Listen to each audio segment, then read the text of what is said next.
Kita mau jalan pagi dan jalan dulu ya. Mudah-mudahan video ini dapat menghibur saudara-saudara, teman, sahabat kita yang tidak sempat mudik ya di tahun ini, bisa menjadi pelipur lara, bisa menjadi obat rasa rindu terhadap kampung halaman.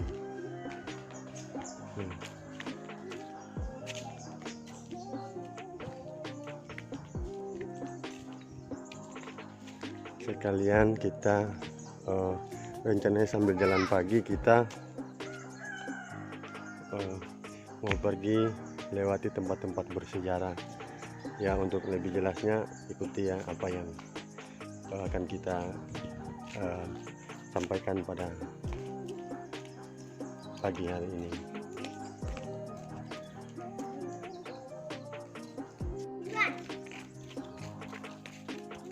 Ini gapura menyambut bulan suci Ramadan dan Idul Fitri. Gangguan tren rekreasi anak-anak gang.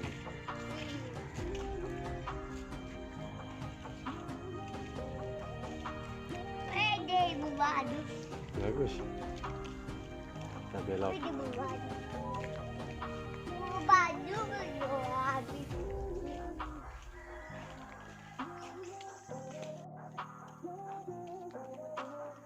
Ini sekolah SMP Negeri 1 Banda. Ini kantor kepolisian Polsek sektor Pulau Banda. Dulunya tempat ini dipakai zaman kolonial Belanda, dipakai sebagai tempat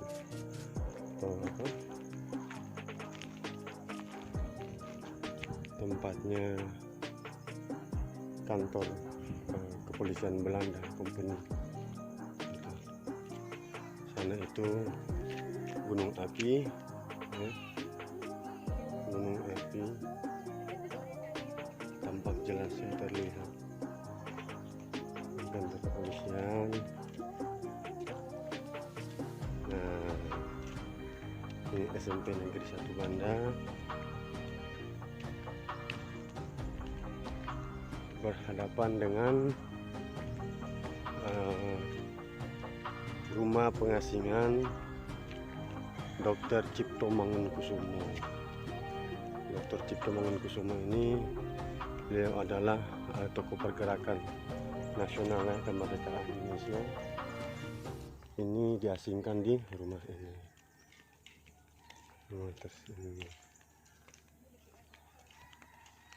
Ini rumah pengasingannya ini.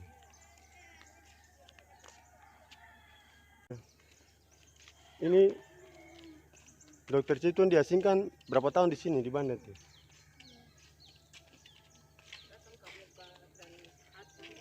Oh, Dr. Cipto Mangunkusumo ini diasingkan lebih dahulu dari Bapak Proklamator kita, Bapak Dr. Andes Muhammad Hatta. Jadi ini rumah pengasingannya beliau. Setelah itu baru Bapak Proklamator kita diasingkan di sini juga. Nanti kita review ya tempatnya, rumahnya Bapak Proklamator kita.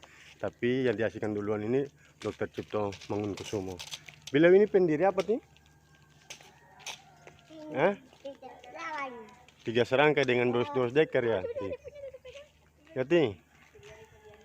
Oh, Suryadi Suraningrat 2 dekar dengan Dr. Cipto Mangunkusumo. Oh, ini yang pendiri apa? Indise Party ini. Wow, ini rumah pengasingannya. Nanti kita review di dalamnya ya. Ada apa aja teman-teman. Kita lihat. Ini besar sekali ruangannya. Di dalam ini pasti seru teman-teman. Ya.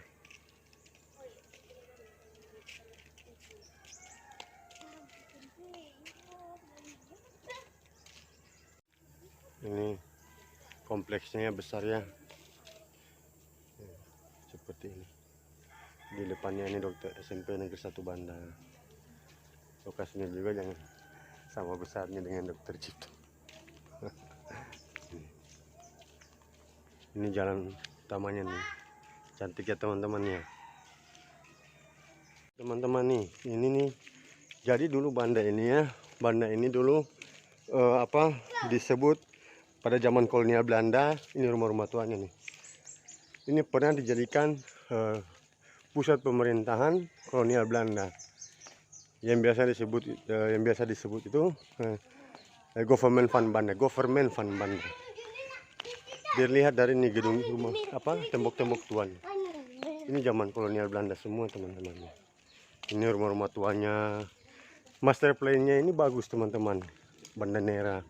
Jadi seperti kota-kota yang sudah didesain khusus oleh pemerintah kolonial. Ini tembok-tembok tua, jalannya lurus saja, nggak ada belok-beloknya teman-teman. Nih.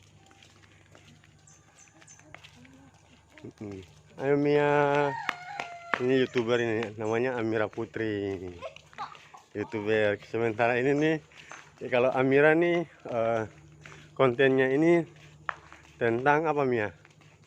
Mia punya konten tentang apa? Masak-masak. Terus tentang apa lagi Mia? Tentang jalan-jalan ya. Ini Mia. Halo. Nih kalau ini nih Syah Jikri nih.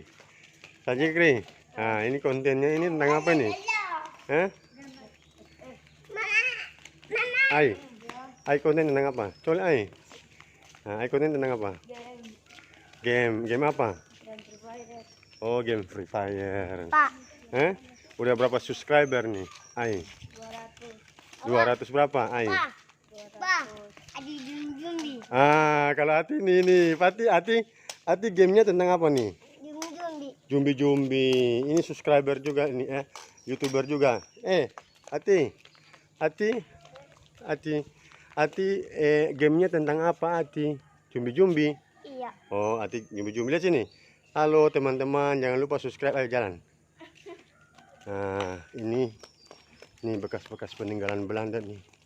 Gedung tembok-temboknya juga masih tembok-tembok zaman dulu. Teman-teman. Tembok-tembok tua.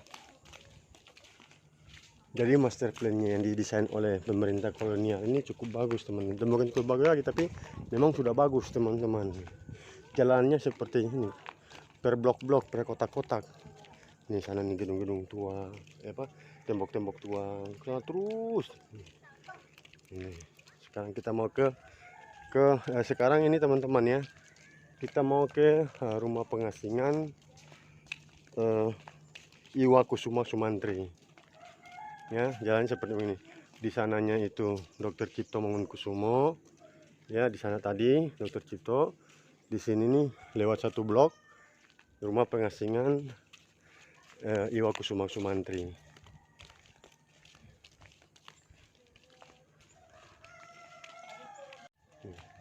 Ini bekas-bekas peninggalan Belanda teman-teman.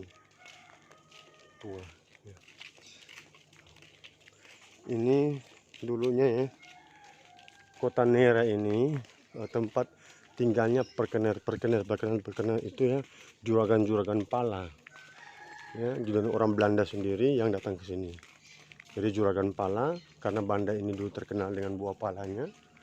Ya, yang namanya mutiara hitam itu namanya buah pala. Sehingga ini rumah-rumah tuanya ini. Gedung-gedung tuanya. Sehingga dibikin tempat tinggalnya mereka, orang-orang kaya di sini. Nah, ini rumah pengasingan Bapak era pergerakan ya, proklamator kemerdekaan Republik Indonesia, Bapak Iwakusuma Sumantri. Ya, gapuranya bagus ya teman-teman ya. Ini rumah pengasingan Bapak Iwakusuma Sumantri.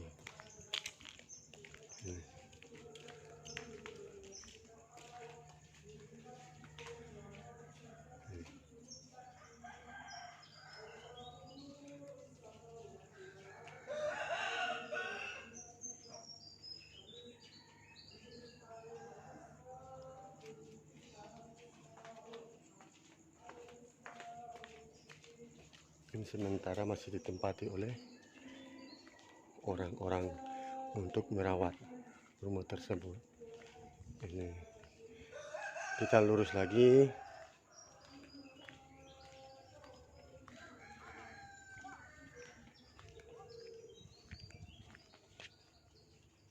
Sementara ini teman-teman, ini belakangnya, bagian belakang dari rumah peristirahatan ya, atau pusat pemerintahan di zaman Belanda dulu.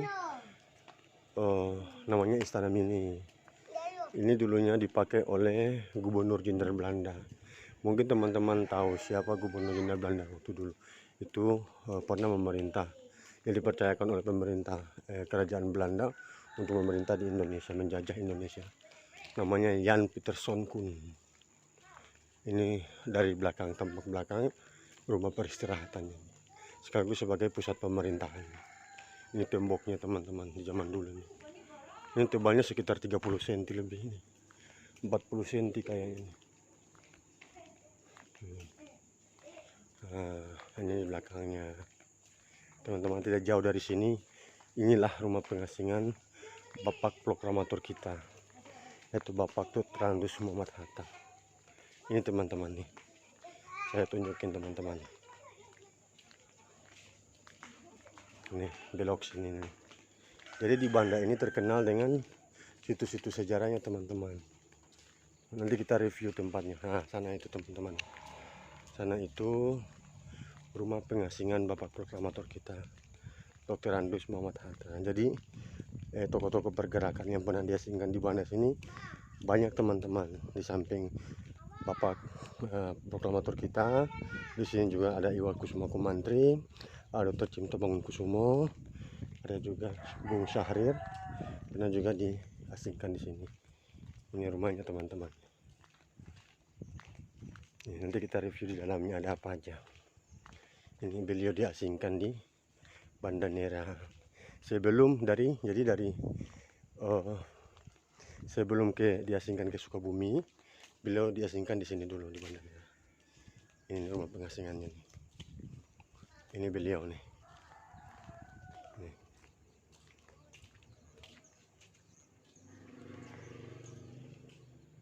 Iya.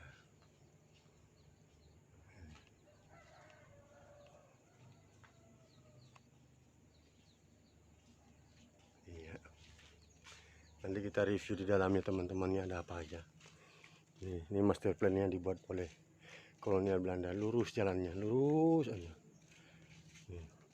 Jadi kota Nera ini besar ini, lembaga ini udah dari zaman kolonial Belanda. Ini dipakai untuk penahanan tahanan juga. Kasihan teman, tahanan-tahanan perjuangan, orang-orang tua kita dipakai sebagai tempat tahanan. Ini, gitu. Ayo. Ini masih di sekitar kawasan kompleks Istana Mini yang tadi yang saya katakan tadi, tempat tinggalnya Gubernur Jenderal Belanda Jan Pieterszoon Koen. Sebenarnya teman-teman ya, kalau dibilang kita bahas terkait dengan masalah genosida, sebenarnya genosida pertama di dunia itu terjadi di Banda Nera, disebabkan oleh Jan Pieterszoon Koen ini, dengan membantai itu kurang lebih dari 500.000 pejuang-pejuang Belanda, pejuang-pejuang Indonesia di Banda Nera sini. Itu genosida pertama di dunia kalau nggak salah. Nah, ini nih sampingnya rumah kompleks tempat tinggalnya Gubernur Jenderal Belanda. Ini adalah rumah tempat tinggalnya tentara-tentara Belanda dulu, namanya barak Belanda nih, ini nih. Ini barak Belanda ya. Tentara-tentara Belanda ini tinggalnya di samping sini rumahnya ini. Nanti kita review ya, di dalamnya ada apa aja nih. Ini tembok-tembok tua nih. Jadi di Banda ini memang dulunya itu memang benar karena Gubernur Government Van Banda, pusat pemerintahan ini jadikan provinsi oleh kolonial Belanda, ya teman-teman ya. Ini barak-baraknya nih. Besar kan kompleknya. Nah, sementara di sebelahnya ini teman-teman ya, ini di waktu zaman kolonial Belanda dipakai sebagai bar. Bar yaitu tempat minum-minumnya orang Belanda ya, tentara-tentara Belanda di tempat ini. Nih, ada barnya juga. Nah. Tempat minum-minum dari itu, dari orang-orang Belanda dulu. Ini lurus saya jalan ini, nggak ada belok-beloknya teman-teman. Dari memang udah desain. Nah, ini kompleks Istana Mini yang dikatakan tadi nih. Tempat tinggalnya Gubernur Jenderal Belanda. Nah, ini baraknya nih. Ini baraknya. Ini barak tempatnya tentara-tentara Belanda, tempat tinggal tentara Belanda. Ini baraknya seperti ini, panjang sampai ke sana teman-teman. Ya khusus di sampingnya baru Istana Mini tempat tinggalnya. Nanti kita review di dalamnya ada apa aja teman-teman ya. Kita review. Ini kompleksnya besar. Ada sesuatu yang paling spektakuler di area kompleks ini teman-teman. Apa itu? Nanti saya akan tunjukin secara langsung. Di sini yang paling spesial itu ada sebuah patung perunggu setengah dada. Itu waktu zaman penjajahan Belanda itu dicetak cuma 2. Yang sekarang satunya di kerajaan Belanda ya tempatnya, dan satunya lagi patungnya ada di sini, yaitu suami dari Ratu Juliana. Suami dari Ratu Juliana namanya William III, Pangeran William III, suami dari Ratu Juliana. Ini kompleks Istana Mininya. Seru teman-teman, patungnya dari perunggu. Nah, ya, istilahnya identik, Istana Mini ini identik dengan ini. Ini namanya kalau penduduk lokal dikasih nama ini patung Leo. Patung Leo ini memang sudah adanya dari dulu, zaman Belanda. Pernah di zaman di saat Jepang menyerang ke Banda, patung ini sempat ditanam, tapi diangkat kembali, ditaruh lagi ke tempat semula. Ini patungnya, 2 patung Leo. Ini satu lagi nih. Nah, ini kompleks Istana Mini. Ini menjadi tempat tinggal Gubernur Jenderal Belanda dulu, Jan Pieterszoon Koen. Nah, ini di sebelahnya ini residen, ya, tempat tinggal wakil gubernurnya sana. Nah teman-teman, nanti kita review lagi. Jadi kita sedikit berbicara tentang Jan Pieterszoon Koen. Ini pantai, di depannya ini pantai. Nah, jadi kita sedikit berbicara tentang Jan Pieterszoon Koen. Jan Pieterszoon Koen ini dulu waktu zaman sebelum beliau menjabat sebagai Gubernur Jenderal Belanda, jabatan beliau terakhir itu adalah juru tulis dari Laksamana Verhoeven. Kalau teman-teman tahu sejarahnya Laksamana Verhoeven, itu beliau dibunuh itu di Banda Neira sini. Nah, itu saat itu semuanya dibantai, termasuk Laksamananya. Laksamana Verhoeven sama tentara-tentara Belandanya dibantai. Yang sempat lolos saat itu cuman Jan Pieterszoon Koen. Nah, juru tulisnya itu yang namanya Jan Pieterszoon Koen.